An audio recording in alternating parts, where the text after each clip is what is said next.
1787 aasta juunis saatis Thomas Jefferson Pariisist kirja, milles palus oma tütardel temaga Prantsusmaale liituda. Varsti pärast seda saabusid nad, nendega koos oli orjastatud teismeline tüdruk nimega Sally Hemings. Järgmise 2 aastakümne jooksul sünnitas ta 6 last, keda peetakse laialdaselt Jeffersoni omaks, ning temast sai naine, kes oli ühe Ameerika ajaloo kõige ägedama vaidluse keskmes. Aga kes oli Sally Hemings?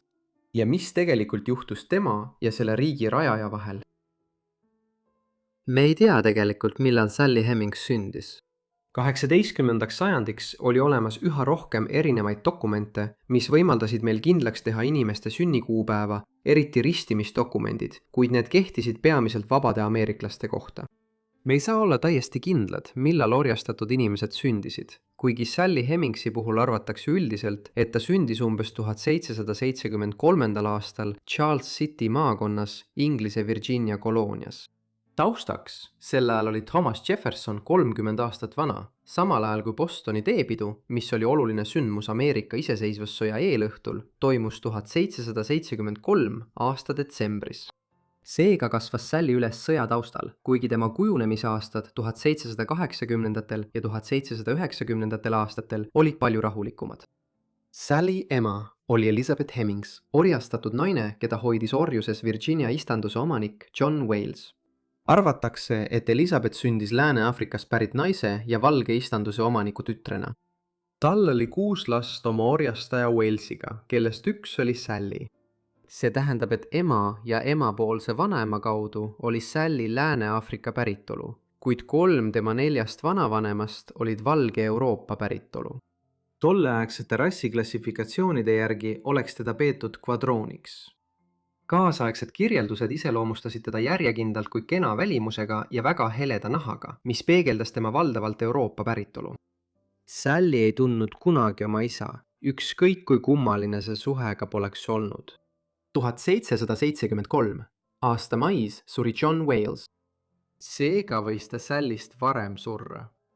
Kui ta suri, oli John jätnud maha suured võlad ning suurem osa tema varast ja kinnisvarast müüdi kiiresti maha, et võlausaldajatele raha tagasi maksta. Pärandi jagamisel võttis Walesi väimees enda valdusse Elizabeth Hemingsi ja tema 6 last, kelle isa oli Wales. See polnud keegi muu kui tulevane Ameerika Ühendriikide 3. president Thomas Jefferson.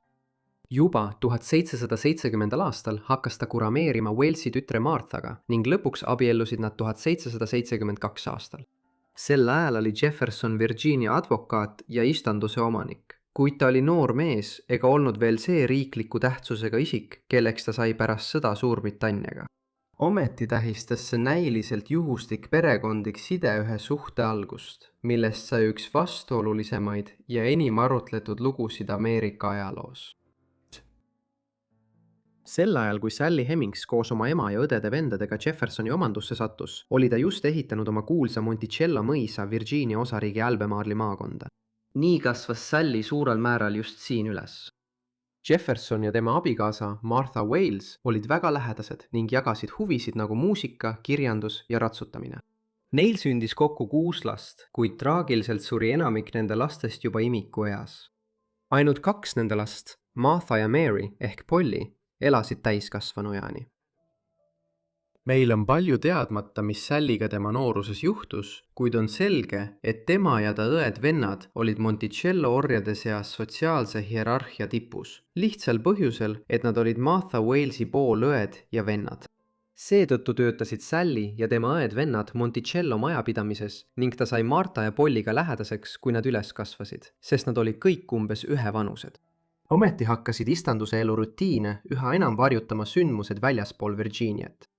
Ameerika iseseisvussõda algas 1775 aastal ning aasta hiljem tõusis Thomas Jefferson patriootliku liikumise juhtfiguuriks, kui ta koostas Philadelphias 2. kontinentaalkongressi jaoks iseseisvusdeklaratsiooni.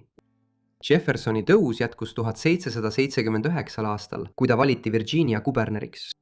Talle usaldati osariigi juhtimine revolutsiooni kõige raskematel aastatel ning ta pidi seisma silmitsi Briti sissetungidega samal ajal, kui ta püüdis ümber kujundada Virginia seadusi ja institutsioone. Kuid 1780. aastate alguseks oli tema abikaasa Martha mitmete raseduste ja rõugete tõttu haige ja nõrk. Öeldakse, et Toomas oli lohutamatu Marta halveneva tervise ja valu pärast. Tema tervis halvenes jätkuvalt ja ta suri 6. septembril 1782, olles 33-aastane. Enne oma surma palus Martha Jeffersonil mitte kunagi uuesti abielluda. See palve oli tõenäoliselt mõjutatud tema enda õnnetutest kogemustest kasuemadega ning soovis säästa oma tütred samasugusest saatusest. Jefferson oli tema kaotusest laastatud ja austas tema soovi kogu oma elu, võtmata kunagi teist naist, vähemalt mitte ametlikult. 1784 aastal, pärast iseseisvussõja lõppu, määrati Jefferson Ameerika Ühendriikide saadikuks Prantsusmaal, asendades Benjamin Franklini. 3 aastat hiljem korraldas ta, et tema tütred liituksid temaga Pariisis. 1787 aasta suvel saabusid nad Pariisi koos Sally Hemingsi ja tema vanema venna Jamesiga. Kuigi orjust ei tunnustatud Mandri-Prantsusmaal ja Sally oleks võinud Prantsuse seaduste järgi oma vabadust nõuda, jäi ta Jeffersoni majapidamisse ja teenis tema tütre Martha toatüdrukuna. Pariisis viibides on tõenäoline, et ta saatis Martat ametlikele seltskondlikele üritustele ning õppis ka prantsuse keelt. Me ei ole siiski kindlad, kus ta elas. Ta võis elada kas Jeffersoni residentsis, Hotel de Lagnac'is või Abbé de Pontfermis, kus Marta ja Polly haridust said. Just perekonna Pariisi aastatel, Prantsuse monarhia hääbumise ja intriigide keskel arvatakse üldiselt, et Jeffersoni suhe Sallyga alguse sai. Sel ajal oli ta umbes 15-aastane, samal ajal kui Jefferson oli 40ndate keskpaigas. Nende suhte täpne olemus on endiselt arutluse all. Kuigi Sally õiguslik seisund Prantsusmaal oli mõnevõrra erinev sellest, mis tal oleks olnud Virginias, oli nende kahevaheline võimutasakaal siiski väga ebavõrdne. Jefferson oli jõukas diplomaat 40ndate keskpaigas, samal ajal kui Sally oli tema majapidamises orjastatud teismeline. Seetõttu oli Sallil selles suhtes vähe sõnaõigust ja ta ei saanud vabalt nõustuda. Kuigi mõned ajaloolased väidavad, et aastate jooksul võis nende vahel areneda tõeline kiindumus, kuid nende tunnete tegelikku olemust ei saa kunagi kindlalt teada. Olgu tõde milline tahes, jäid nad Prantsusmaale kuni Prantsuse revolutsiooni puhkemiseni 1789 aastal. Selleks ajaks oli Sally umbes 16 aastat vana. Kui Jefferson tegi plaane Prantsusmaalt lahkumiseks, seisis Sally teelahkmel. Üks tee viis vabadusse Euroopas, teine tee viis tagasi üle Atlandi orjapõlve. Kuid Prantsusmaa oli kodust nii kaugel. Tema ema, õed-vennad ja laiem perekond olid kõik Monticellos ning need sidemed mõjutasid tema otsust tugevalt. Tema poja Madison Hemingsi hilisemate mälestuste kohaselt nõustus Sally tagasi pöörduma vaid siis, kui Jefferson lubas, et kõik nende ühised lapsed saavad ühel päeval vabaks. See oli otsus, mis kujundas ülejäänud tema elu ning veel sündimata põlvkondade elusid. Sally ja Thomase suhe oli äärmiselt vastuoluline ning selle üle on arutletud juba 200 aastat. 2 sajandit on ilmunud kirjutisi ja raamatuid, mis on püüdnud eitada fakti, et Jeffersonil oli suhe Sallyga. Seda on seetõttu hakatud nimetama Jeffersoni ja Hemingsi vaidluseks. 19. sajandil ja veel 20. sajandilgi eiras enamik ajaloolasi või vaidlustas mõtet, et Jeffersonil oli ühe oma orjaga eraldi perekond. Kuigi polnud sugugi haruldane, et jõukad lõunaosariikide orjapidajad said sel perioodil lapsi orjastatud naistega, oli ebatavaline see, kuidas Jefferson pidas Sallyga oma suhet suhteliselt avalikult ja et see kestis nii palju aastaid.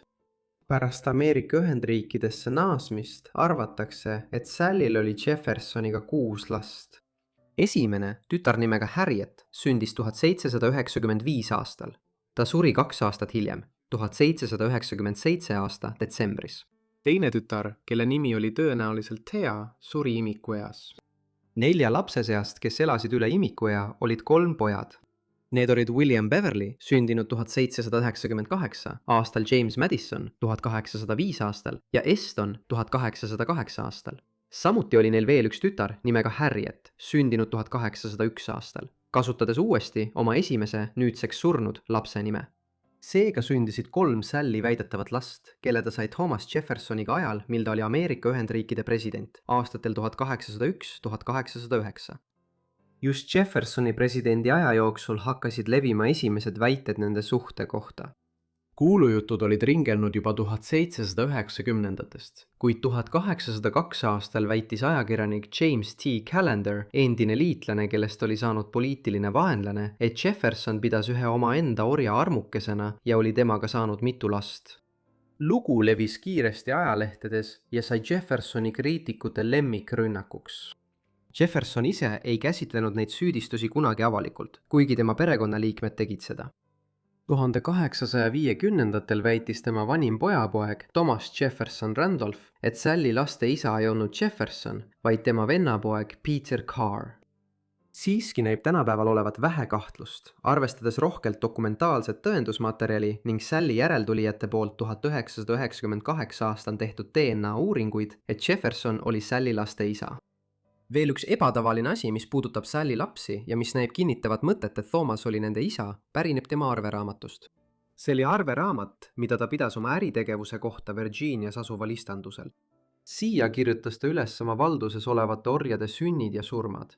Oluline on see, et ta märkis üles orjastatud naistele sündinud laste isad, kuid need andmed jäeti välja nende laste kohta käivatest sissekannetest, kelle ta peaaegu kindlasti Sallyga eostas.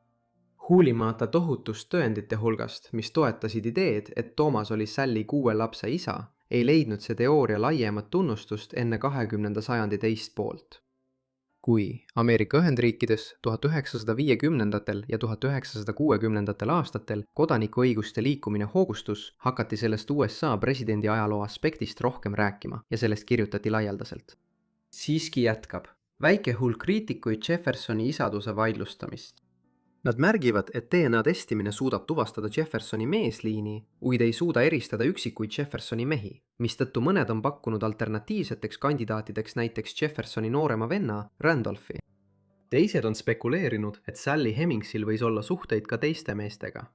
Siiski jõuavad enamik ajaloolasi järeldusele, et dokumentaalsete ja geneetiliste tõendite koosmõju toetab tugevalt seisukohta, et Jefferson oli Sally Hemingsi laste isa, isegi kui absoluutne kindlus jääb võimatuks. Sally Hemingsi lugu ei pruugi olla ainulaadne Ameerika Ühendriikide presidendi ajaloos. On spekuleeritud, et veel 4 või 5 presidenti said samuti lapsi orjataridega, keda nad omasid. Näiteks William Henry Harrison, kes oli president vaid 1 kuu enne oma surma 1841 aastal, võis olla mitme lapse isa orjatariga nimega Delicia. Ühtegi neist teistest presidendi orjalastest ei ole siiski võimalik kinnitada. Jefferson oli ebatavaline selle poolest, et tema suhe Sallyga kestis näib olevat aastakümneid ja sellest sündis 6 last. Ja nende ühine elu Monticellos osutus sama põnevaks kui neid ümbritsenud skandaal. Sally elu Jeffersoni istanduses Monticellos 1790-ndatel oli erinev enamiku orjade omast. 2017 aasta uuring viitas sellele, et ta elas mõisas toas, mis asus Thomase toa kõrval. Ta ei abiellunud kunagi ja temast sai sisuliselt Thomase pseudonaine. Thomas, nagu mainitud, samuti uuesti ei abiellunud. Hemingsi lapsed elasid majas ja selle ümbruses ning neid koheldi eraldi võrreldes enamiku Monticello orjadega, täpselt nagu Sallyt ja tema Hemingsi õdesid vendi aastakümneid varem, kui ta üles kasvas. Thomase ja Sally suhe oli aastatel 1797–1809 tõenäoliselt katkendlik. Ta oli aastatel 1797–1801 asepresident ja seejärel aastatel 1801–1809 Ameerika Ühendriikide 3. president. Kuigi Thomas ei püüdnud Monticellos oma suhet Sallyga varjata, teadis ta, et on piirid, kui avameelne ta selles osas olla saab. Kui ta elas Washingtonis, jäi tema Virginiasse ning puuduvad tõendid selle kohta, et ta oleks presidendiks olemise ajal kunagi Valget Maja külastanud. Pärast oma ametiaastaid naasis Jefferson Monticellosse, et veeta oma ülejäänud aeg raamatute, arhitektuuri, teaduse ja istanduse elu mugavuste keskel.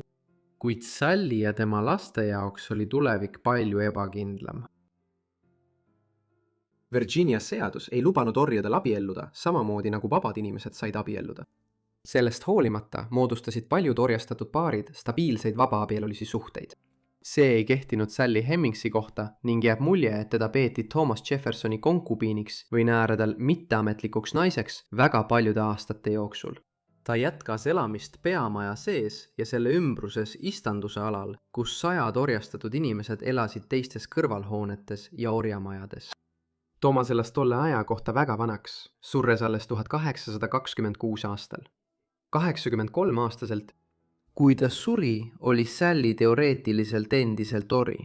Ta polnud kunagi Sally orjusest vabastanud, kuigi ta vabastas oma viimases testamendis mõned Sally lapsed orjusest. Vaatamata oma edule poliitikas ja suurele pärandatud varandusele oli Jefferson kehv ärimees ning suri pankrotis.